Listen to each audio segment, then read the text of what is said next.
So this is a trial that's one of the first of its kind. It's a group of patients with Rutherford class 5 and 6 critical limb ischemia with tissue loss who have not been able to be offered any other therapy. So patients have no revascularization option, not as just determined by the physician, but as determined by an oversight review committee that looked at these patients and felt that there was no standard revascularization option.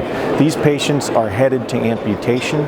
They have a markedly reduced survival with amputation, and we're looking to give them an option to retain their limb. And that's really what the point of this trial was, to find out, is there a way with alternative strategies to improve the limb salvage in these patients so these patients can maintain their independence and their functional status.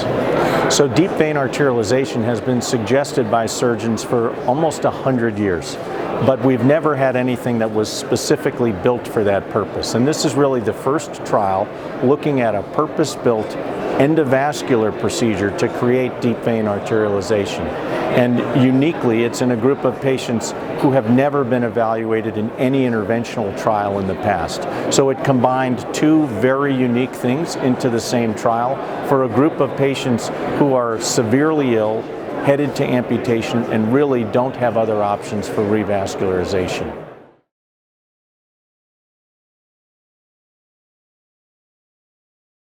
So in dealing with patients who have critical limb ischemia, there's a group of those patients whom we currently cannot help.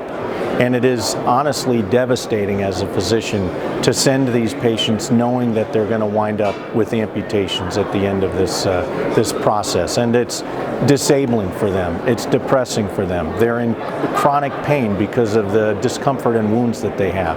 To have the opportunity to offer them some hope, the potential to save their limbs and save their independence, is incredibly valuable to physicians and unbelievably valuable to patients. These patients cost the healthcare system a lot if they lose their limbs. They have extremely high mortality if they lose their limbs, and we're looking to head and stop that amputation march that they're taking because they have no other options available to them.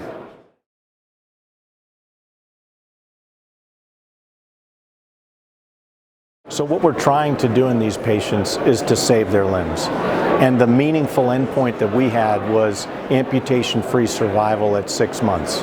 And uniquely for this trial, we had almost 75% limb salvage in these patients, again, who would otherwise be almost guaranteed amputation. That's an unbelievable result for these patients. And when we follow these patients even out, at least initially as the data looks, that 74% is maintained. The majority of patients who had amputations had them within the first 6 weeks of entry into the trial. So if you make it to that 6-week endpoint in this revascularization through the veins technique, you're likely going to be able to have your limb salvaged. We're likely going to be able to get your wound to heal. And there isn't anything that's like this being offered to these patients before. And finally, this really provides them with an ability to get rid of their pain, to improve their ability to function independently, to stop having to see doctors every week, which they're doing for these wounds that they have, and to regain their life. The first patient that I took care of with this product is now 3 years out. She claudicates in her other leg. We've saved her limb, and she's gone on to be extremely functional, go back to work, and she's a normal, functioning as a normal individual. She really had no other option. She'd been offered amputation by 3 other physicians who saw her. It's an unbelievable story, and those are the kind of things we want to do with this technology.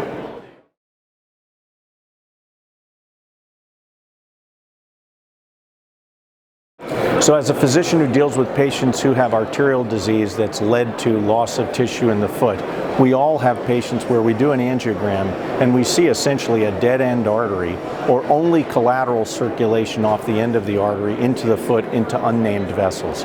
In the past, I would have tried to angioplasty into those dead end arteries or into those collaterals to try and develop something to heal up a wound in the foot. But now, I don't actually go down that path because very few of those patients actually get value from that. For those patients now, I'm moving to percutaneous deep vein arterialization, and doing that with a purpose-built device, in my view, is going to be the best way moving forward to deal with these patients.